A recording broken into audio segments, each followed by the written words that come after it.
Kết thúc 8 ngày ở Tứ Xuyên và Thanh Hải, tụi mình lên đường tới Tây Tạng. Chuyến tàu lửa kéo dài 20 tiếng, đưa tụi mình tới thủ phủ Lhasa, cửa ngõ để tiến sâu hơn vào thánh địa Phật giáo ngàn năm Tây Tạng.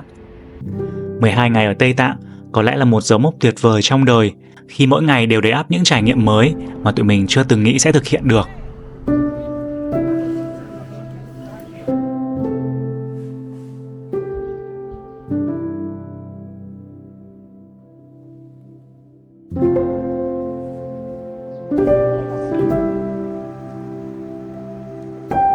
Trong chương đầu tiên của hành trình này, hãy cùng tụi mình khám phá thành phố Lhasa trước nhé.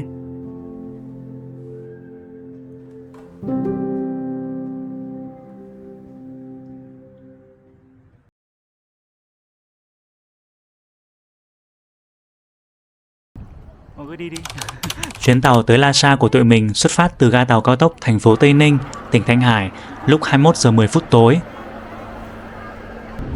Lúc tụi mình ra tới ga tàu, đã có rất nhiều người có mặt từ rất sớm để chụp ảnh và check-in cùng chuyến tàu đặc biệt này. Và một việc không thể thiếu nữa đó chính là lau thật sạch những chiếc cửa sổ tàu, vì ai cũng muốn được ngắm những chiếc view thật đẹp đang chờ ở phía trước. Đây là một chuyến tàu vô cùng đặc biệt, kéo dài 1956 km, nối liền Tây Ninh, Thanh Hải tới Lhasa, Tây Tạng. Nó đã trở thành biểu tượng công trình vĩ đại của Trung Quốc và lập vô vàn những kỷ lục ấn tượng như tuyến đường sắt dài nhất thế giới đi qua vùng cao nguyên, tuyến đường sắt cao nhất thế giới với điểm cao nhất là đèo Tangkula nằm ở độ cao 5.072 m so với mực nước biển. Chính vì lý do này nên tụi mình cũng khá sợ sẽ bị sốc độ cao. Nhưng có thể vì đã quen với độ cao ở Á Đinh và Lý Đường trước đó rồi, nên may mắn là tụi mình không gặp vấn đề gì lớn cả. Trên tàu có bán loại thuốc hỗ trợ tăng tuần hoàn máu não, giảm thiểu triệu chứng sốc độ cao nhưng khá mắc, giá tầm 150 tệ cho một hộp. Mọi người có thể cân nhắc mua thuốc chống sốc độ cao ở Việt Nam trước cho tiết kiệm nha.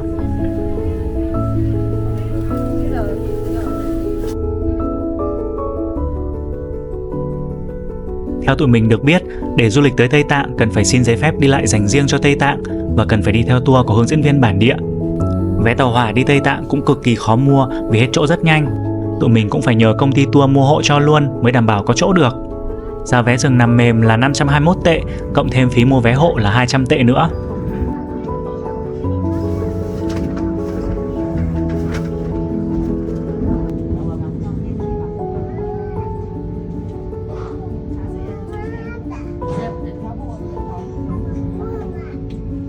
Đây là khu vệ sinh cá nhân ở trên tàu. Còn đây là bữa trưa của tụi mình đã mua trên tàu nè. Trông vậy nhưng không hợp khẩu vị của tụi mình lắm.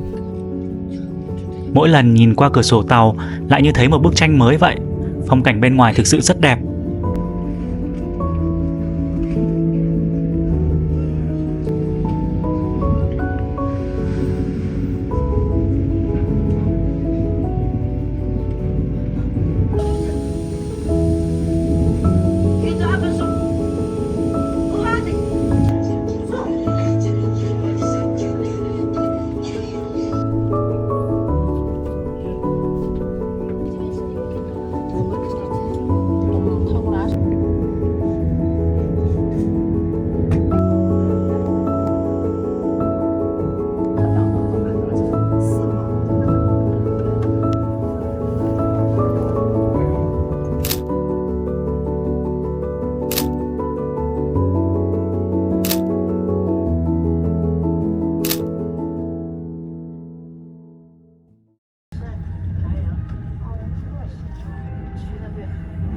Năm giờ chiều ngày hôm sau, tàu cập bến ga tàu cao tốc Lhasa.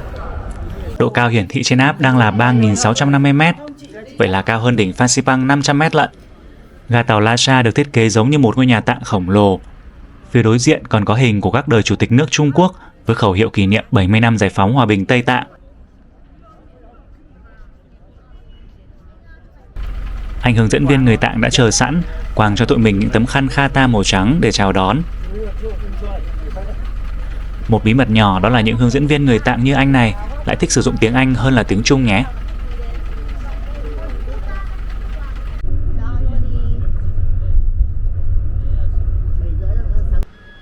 Đây chính là khách sạn của tụi mình tại Lhasa.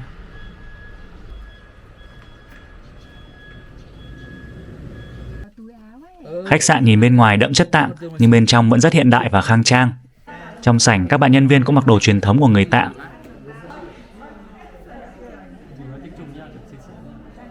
Bên cạnh còn có khu vực trưng bày tranh thăng ca của một nghệ nhân nữa.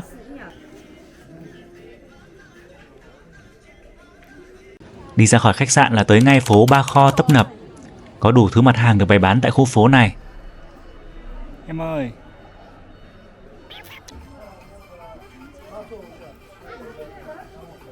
Tụi mình sang ngay vào một tiệm mi xuê.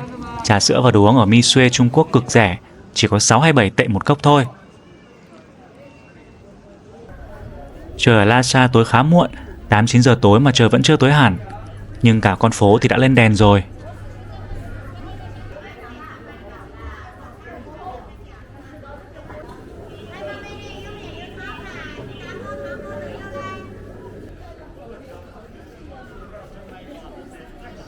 Đói quá rồi, cả team hò nhau đi ăn tối. Mọi người nhớ tới nhà hàng này nhé, vì đồ ăn khá hợp khẩu vị của người Việt mình luôn. Vâng. Bằng cái chia thôi. Vâng. Quán có cách chế biến đồ ăn khá giống với Việt Nam, cả team ai cũng khen ngon. Còn view ăn tối thì không thể chê được.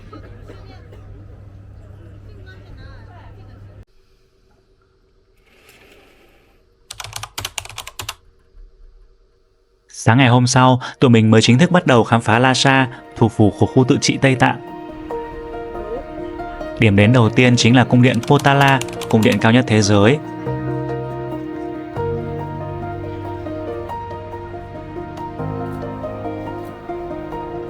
Potala từng được sử dụng như là cung điện mùa đông của Đức Đạt Lai Lạt Ma, cũng như là nơi đặt chính phủ Tây Tạng.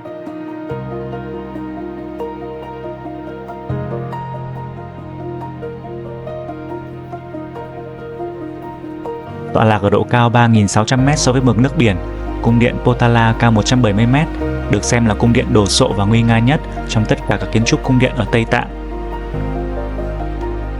Tương truyền rằng Potala được Tạng Vương là Songtsen Gampo, hay sử chung gọi là Tùng Tán Cán Bố, xây dựng nhằm chào đón vị hôn thê của mình, công chúa Văn Thành của nhà Đường, Trung Quốc. Tuy nhiên, phải đến thế kỷ thứ 17, cung điện này mới được đặt Lai Lạt Ma thứ 5, Ngawang Lobsang Khetso, tu tạo để có được cấu trúc như hiện nay. Năm 1959, cuộc nổi dậy của Tây Tạng chống lại các chính sách kinh tế và tôn giáo khắc nghiệt của Đảng Cộng sản Trung Quốc đã nổ ra. Cuộc nổi dậy không thành công. Đức Đạt Lai Lạt Ma thứ 14, Tenzin Gyatso đã tị nạn sang Ấn Độ. Do đó, cung điện Potala không còn là nơi cư trú của Đức Đạt Lai Lạt Ma nữa. Hiện tại, cung điện Potala gồm 13 tầng lầu với 1.000 phòng ốc. Cung điện gồm 3 khu vực: khu cung thành phía trước núi, khu cung thất trên đỉnh núi và khu hồ phía sau núi. Khu cung thất gồm Bạch Cung và Hồng Cung. Hồng Cung có tường đắp màu son đỏ. Theo văn hóa của người Tạng, đó là biểu trưng của quyền lực, là nơi đặt kim tháp, tức mộ táng của các Đạt Lai Lạt Ma được làm bằng vàng. Bạch Cung là cung thất nằm ở phía đông với tường đá chát vỡ màu trắng, được người Tạng coi là biểu tượng của hòa bình, là nơi các Lạt Ma sinh hoạt khi còn tại vị.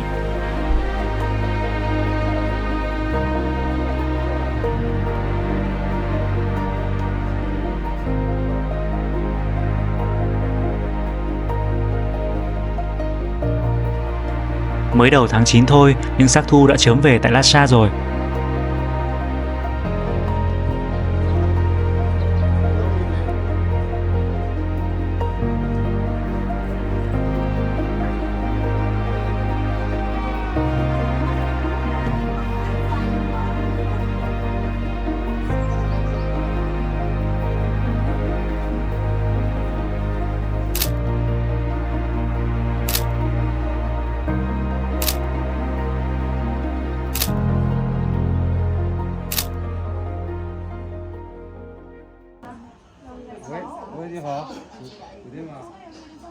Sau khi tham quan một vòng cung điện Potala xong, anh hướng dẫn viên dẫn tụi mình sang quảng trường cung điện Potala ở phía bên kia đường.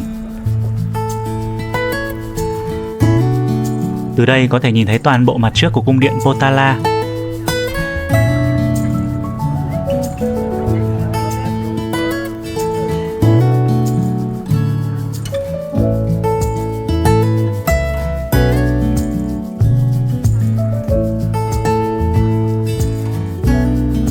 đây còn có một điểm check-in khá nổi tiếng nữa. Đó là chiếc view nhìn ra cung điện Potala được in trên tờ 50 nhân dân tệ.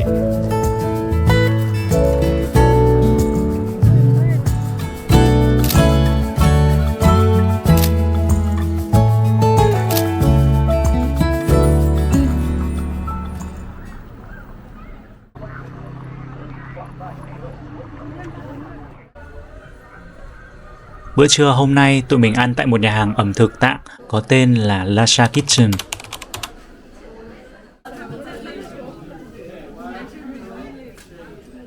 Tụi mình đã gọi món mì xào rau củ, gà sốt tỏi và thịt viên.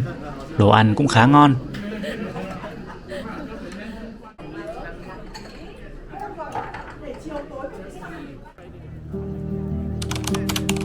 Kết thúc bữa trưa, cả đoàn đi bộ để tới tham quan ngôi chùa Chokhang, hay còn gọi là chùa Đại Chiêu. Ngôi chùa nằm ngay trung tâm khu phố Ba Kho, lúc nào cũng tấp nập người qua lại và chiêm bái.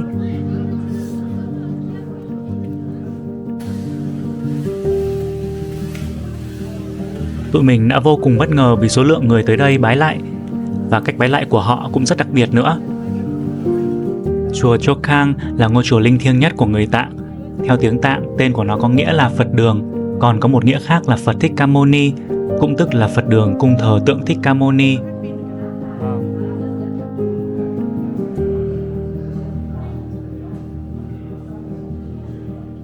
Ngôi chùa do vua Songtsen Gampo thành lập vào thế kỷ thứ 7, tức năm 647, khi vương triều này hưng thịnh nhất. Có lẽ vì vậy mà kiến trúc cũng như cách bài trí của ngôi chùa này vô cùng tỉ mỉ và tinh xảo. Ngôi chùa này còn gắn liền với thiên tình sử của vua Tạng Songtsen Gampo cùng Văn Thành công chúa của Đông Thổ Đại Đường, bắt đầu một cuộc hôn nhân ngoại giao nhằm gắn kết cao nguyên Thanh Tạng và Đông Thổ Đại Đường. Văn Thành công chúa đã mang đến một món quà hồi môn vô cùng đặc biệt, chính là bức tượng Minh Cửu Đa Cát Phật, hay còn gọi là tượng Phật Thích Ca Mâu Ni Bát Tuế Đẳng Thân. Tương truyền bức tượng linh thiêng này do Đức Phật Thích Ca Mâu Ni đích thân khai quang và là một báu vật vô giá, hiện vẫn đang được thờ tự tại chùa. Một điều khá là tiếc, đó là hầu hết các cung điện hay tu viện tại Tây Tạng đều có quy định cấm chụp hình phía bên trong, nên tụi mình chỉ có thể cho mọi người thấy được hình ảnh bên ngoài mà thôi.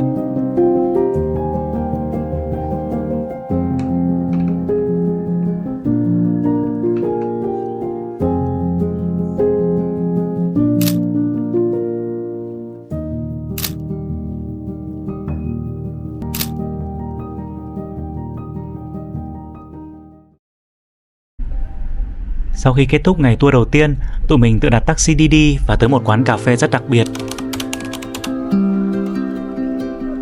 Không gian quán rất rộng rãi và sang trọng, đồ uống cũng khá ngon.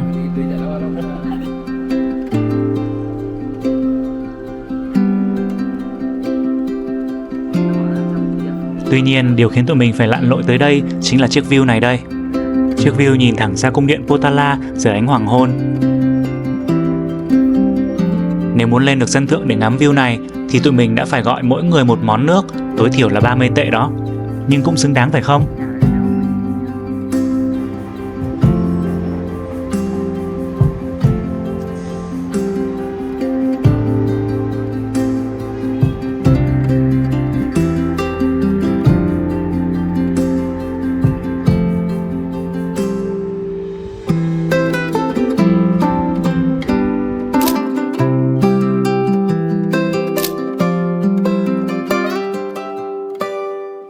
Buổi tối tụi mình kiếm được trên Xiao Hồng Su một quán lẩu bò giác có tên là Thiến Xuân. Các bạn nhân viên ở đây gợi ý cho tụi mình set lẩu dưa chua cay ăn kèm với các loại thịt bò giác khác nhau.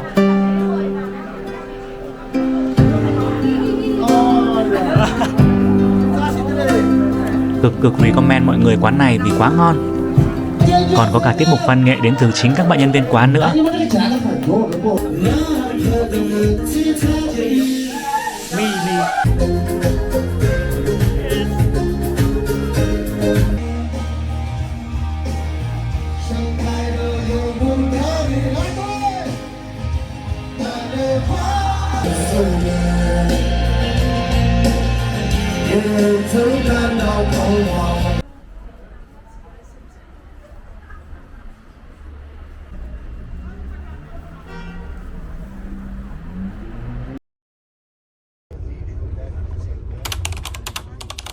Ngày thứ hai tại Lhasa của tụi mình bắt đầu tại tu viện Drepung, một trong những tu viện mà tụi mình thích nhất. Ngay ở cửa tu viện, tụi mình thấy những người tới viếng chùa đều mua một gói lá cây giống họ cây tùng và thả vào lò đốt, tạo nên mùi hương rất đặc biệt cho không gian tu viện. Tu viện Drepung từng là nơi ở cũ của Đức Đạt Lai Lạt Ma cho đến khi cung điện Potala được xây dựng lại vào thế kỷ thứ 17.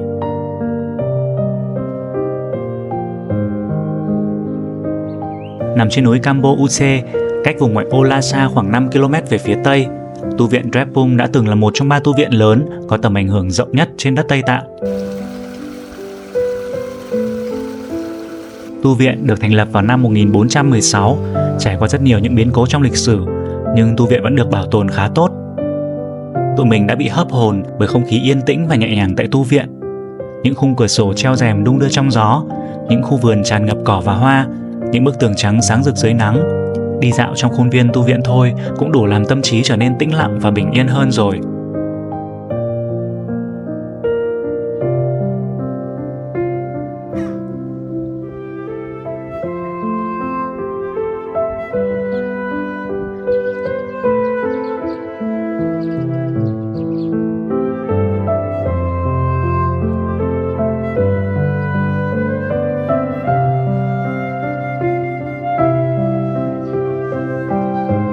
Tụi mình đã rất ngạc nhiên khi anh hướng dẫn viên giới thiệu rằng màu sơn trắng ở các công trình ở Tây Tạng đều được chát bằng một loại vữa trộn từ sữa bò và đều được sơn mới lại hàng năm cũng chính từ loại nguyên liệu đặc biệt này.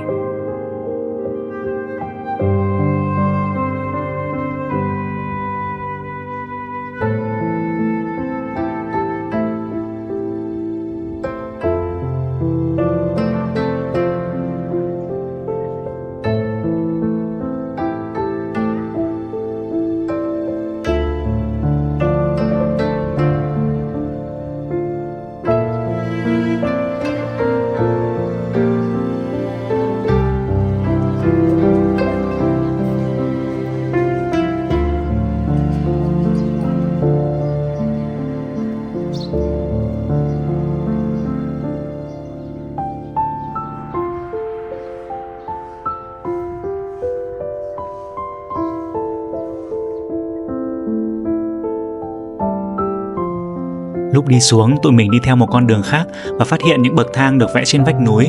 Đó là những dấu vết còn lại của tục thiên táng hay điều táng của người Tạng. Họ vẽ những nấc thang tại vị trí đặt xác người chết để dẫn lối cho linh hồn tới thiên đường.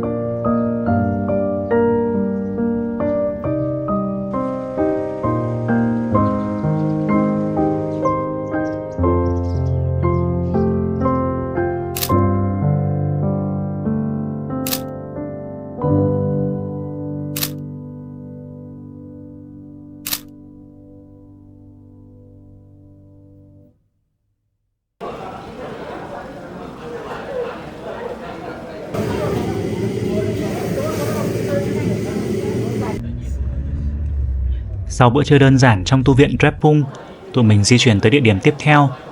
Đó chính là cung điện Nobulinka. Vé vào cổng cung điện là 60 tệ và được làm kiểu 3D khá ấn tượng.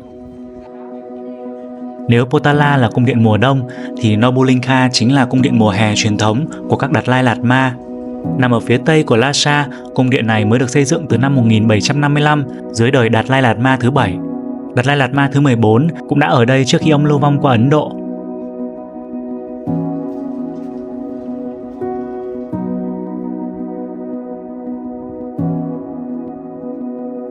Khác với vẻ đồ sộ của cung điện Potala, khi bước vào Nobulinka, tụi mình có cảm giác như bước vào khuôn viên của một công viên vậy.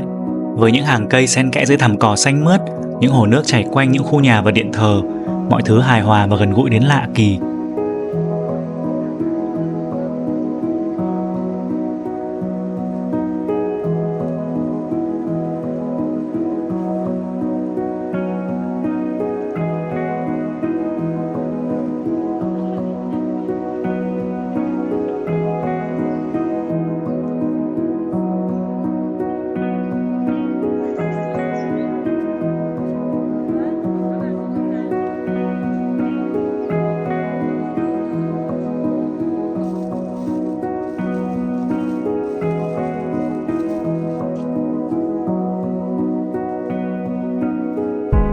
Chính điện nổi bật với phần mái dát vàng, xung quanh ngập tràn các loại hoa và thực vật đa dạng, đủ thứ màu sắc.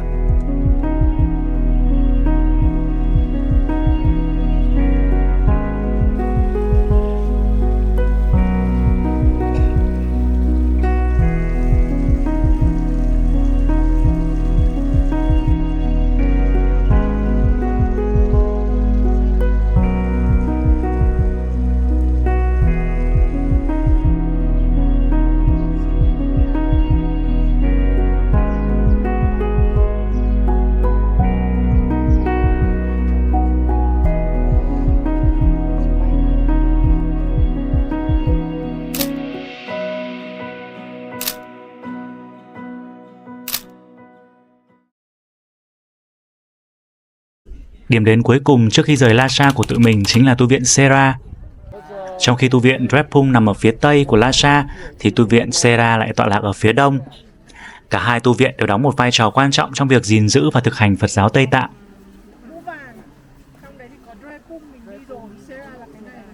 Tu viện Sera được thành lập vào năm 1419 bởi Jamchen Chojay, một đệ tử tận tụy của Tsongkhapa, người sáng lập trường phái Gelug, hay còn gọi là phái mũ vàng của Phật giáo Tây Tạng. Cái tên Sera mang một ý nghĩa sâu sắc, được dịch là vườn hồng hoang trong tiếng Tây Tạng, tượng trưng cho sự nở hoa của trí tuệ và lòng từ bi trong trái tim của các nhà sư và du khách.